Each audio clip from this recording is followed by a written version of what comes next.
여보세요. 뭐라고요? 우리 유진이로 추정되는 실종자요?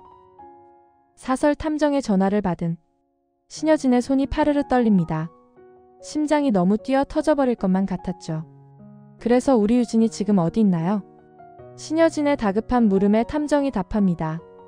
회장님, 자세한 내용은 만나서 말씀드리겠습니다. 그렇게 전화를 끊은 신여진의 눈가엔 이미 뜨거운 눈물이 흐르고 있었죠. 얼마 전부터 자꾸만 꿈에 나오더니 이렇게 엄마를 만나러 오려고 그랬던 거구나. 아가, 엄마는 널 한순간도 잊은 적이 없단다. 신여진의 희망과 좌절, 그리고 남겨진 은총이. 구독과 좋아요는 제가 영상을 만드는데 아주 큰 힘이 됩니다. 누군가를 기다리게 해보기만 했지. 먼저 나와서 기다려본 적 없던 신여진은 탐정을 기다리는 1분 1초가 유진을 기다려온 수십 년보다 더 길게만 느껴집니다. 회장님, 괜찮으세요? 여기서도 처음 보는 신여진의 모습에 몹시 당황스럽습니다. 그렇게 기다린 지 얼마나 지났을까? 사설 탐정이 도착하고 그가 들려준 이야기는 신여진을 좌절에 빠뜨리고 맙니다. 뭐라고요? 다시 이야기해보세요. 우리 유진이가 죽어요? 거짓말하지 말아요. 그 아이가 죽긴 왜 죽어요? 탐정의 거짓말 같은 말에 신여진은 목 놓아 펑펑 울기만 할 뿐이었습니다. 신여진이 진정한 기미를 보이자 탐정은 사진 한 장을 보여주며 조심스레 말을 이어갑니다. 그가 보여준 사진은 다름 아닌 은총이의 사진이었죠. 회장님, 따님에게 남겨진 아들이 있습니다. 회장님 손자예요. 탐정이 건넨 은총의 사진을 보자 신여진은 묘한 기분이 듭니다. 어딘가 모르게 우리 유진이와 닮은 것 같기도 하고 뭔지 모를 강한 끌림과 함께 심장이 두근거리기 시작합니다. 차분해진 신여진이 말합니다. 확실해요? 이 아이가 우리 유진이 아들이라는 게? 이 아이는 지금 어디 있나요? 탐정은 또 다른 사진을 건네 보입니다. 아니, 이건 구하나의 사진이 아니던가? 놀란 신여진의 모습입니다. 회장님, 구하나 씨입니다. 이 여자분이 돌아가신 따님의. 아차차.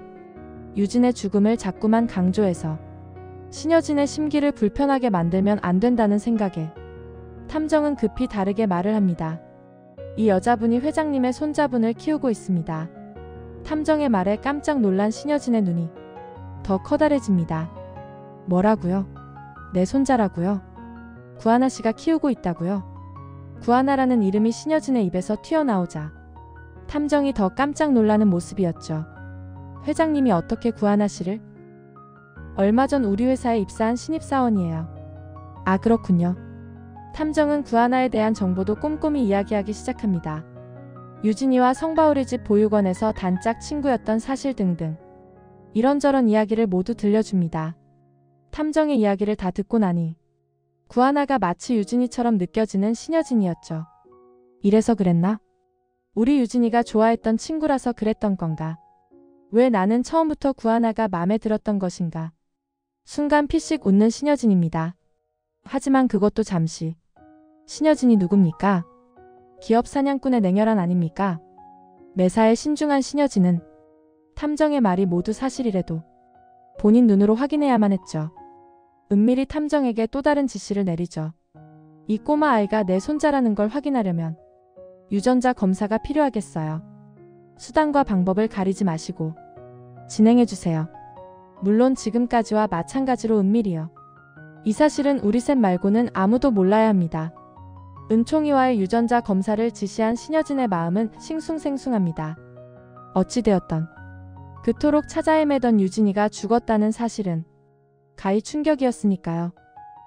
탐정과의 자리를 파한 후 신여진은 유진의 무사귀환을 염원하던 절로 향합니다. 한편 윤세영의 심부름으로 신여진의 집으로 갔던 구하나는 최명지에게 택시비라며 돈봉투를 받게 되고 회사에 돌아온 구하나는 윤세영에게 최명지가 준 돈봉투를 돌려줍니다. 뭐지? 이 거지 같은 게 감히 어디서 호의를 무시해. 몇 푼 되지도 않는 돈을 돌려줘. 기가 찬 윤세영입니다. 안 그래도 눈엣 가시 같던 여자. 사사건건 내 앞을 가로막는 여자. 더군다나 옛 연인이었던 구지석의 누나이자 첫사랑인 여자. 이참에 트집을 잡아서 내쫓기로 마음을 먹습니다. 구하나가 자리를 비운 사이 받았던 돈 봉투를 구하나의 가방에 넣어두죠. 모두가 돌아온 사무실. 윤세영은 서랍에 넣어둔 돈 봉투가 없어졌다고 한바탕 난리를 피웁니다. 내가 서랍에 돈 넣는 걸 본 사람은 구하나 씨 말곤 없는데 설마 구하나 씨는 아니죠? 윤세영은 작정한 듯 구하나를 몰아갑니다. 아니요, 제가 그걸 왜 가져가요? 황당한 구하나였죠. 저 또라이 같은 윤세영이 자신을 싫어하는 건 알았지만 이 정도로 또라이일 줄은 꿈에도 몰랐죠. 억울해하는 구하나에게 윤세영은 가방 좀 보자고 합니다. 당당한 구하나는 확인해보라 하죠. 헐, 근데 이게 웬걸? 사라졌다는 돈 봉투가 구하나의 가방에 떡하니 들어있는 게 아닌가요? 직원들 모두가 놀라고 윤세영은 이 틈을 놓치지 않고 구하나를 도둑년으로 몰아갑니다. 아니, 이게 왜 내 가방에? 황당하기 그지없는 구하나입니다. 하지만 이미 늦었죠.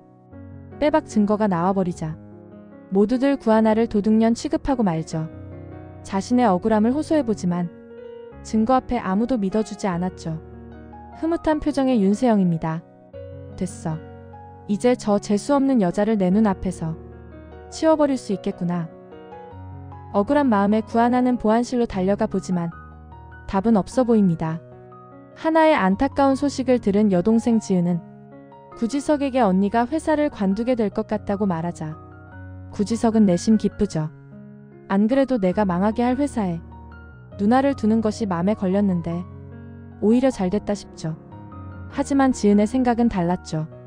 언니가 도둑으로 누명 쓰고 쫓겨나는 것과 제 발로 나오는 건 차원이 다른 문제였으니까요. 지석에게 도움을 청하자 이내 복잡해지는 구지석입니다. 자신이 아는 누나는 절대로 남의 돈에 손을 댈 사람이 아니라는 걸 알고 있는 지석은 윤세영의 자작극을 의심합니다. 아니, 확신하죠. 윤세영이라면 그러고도 남을 인간이었으니 말이죠. 5년이라는 시간을 겪어본 윤세영은 그냥 상속에만 관심 있는 속물, 그 이상 그 이하도 아닌 그런 여자였으니까요. 다음날 윤세영과 마주친 구지석은 비꼬듯 이야기합니다. 상속녀 연기 오래 하더니 진짜 같다며 구라대마왕인 네가 한 짓인 거 안다는 듯 말합니다. 그리곤 의미심장한 말로 윤세영을 자극합니다. 진짜 상속녀는 죽었나? 무언가 알고 있는 듯한 구지석이죠. 5년이라는 유학생활을 함께한 연인이었던 세영의 비밀을 많이 알고 있는 듯한 지석인데요. 아마 술김에 자신의 비밀을, 자신이 어릴 적 유진과의 일들을 지석에게 털어놨을 수도 있을 것 같은 생각도 듭니다. 지석의 말에 도둑이 제발 저린다고 뜨끔해진 윤세영은 어쩔 줄 몰라 하죠. 바로잡자니 자존심이 허락을 안 하고 그냥 두면 구지석이 무슨 짓이라도 할 것 같고 돌아버릴 것 같은 윤세영입니다. 때린 놈은 발 뻗고 못 자는 법이었죠. 아시나요? 이 시간부터 윤세영은 이 드라마가 끝날 때까지 하루도 발 뻗고 못 잔다는 사실을 말이죠. 한편 며칠이 지났을까? 신여진의 손에는 한 통의 봉투가 들려 있었고 신여진은 조심스레 봉투를 열어봅니다. 은총이와 자신의 유전자 검사지였죠.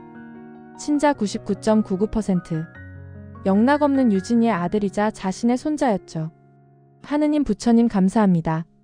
다시 한번 신여진의 눈에는 뜨거운 눈물이 콸콸 쏟아지기 시작합니다. 얼마나 울었을까? 정신을 차린 신여진은 홀로 남은 은총이를 지켜야 한다는 생각에 미친 짓을 감행하게 되는데요. 모두가 아시다시피 구하나를 윤유진으로 둔갑시키는 일이었죠. 유진의 죽음을 알고 있는 나머지 두 사람과 공모하여 하나를 유진으로 둔갑시킬 계획을 진행하게 되는데요. 하나가 유진이 되고 유진이 은총이의 엄마가 되면 법적으로도 완벽하게 은총이가 자신의 손자가 되는 셈이었죠. 그냥 은총이를 손자로 맞이하는 방법도 있었지만 유진을 죽은 사람으로 만들고 싶지 않은 욕심도 한몫하게 됩니다. 딸의 죽음을 인정할 수는 없고 죽은 딸에 남겨진 아들은 지켜야겠고 결국 착한 구하나를 이용하기로 마음먹게 됩니다. 신여진이 은총이의 친할머니라는 사실은 전혀 모른 채 구하나는 이용당하게 되고 맙니다. 운명도 참 얄궂죠. 양부모님을 죽음으로 몰아간 여자의 딸이 되어버리다니요. 나중에 이 모든 사실들이 밝혀지고 자신이 이용당했다는 사실을 알게 되면 하나는 복수의 화신이 되겠지만 아직 드라마 초반이다 보니 그 전까지는 신여진의 계획대로 움직이는 구하나의 모습이 되겠죠. 과연 모든 등장인물들의 꼬여버린 관계들은 어떤 흐름으로 진행될지 점점 재밌어지고 있는 신데렐라 게임입니다. 오늘은 여기까지입니다. 끝까지 시청해주셔서 감사합니다. 구독과 좋아요는 제가 영상을 만드는데 아주 큰 힘이 됩니다. 오늘도 행복하세요.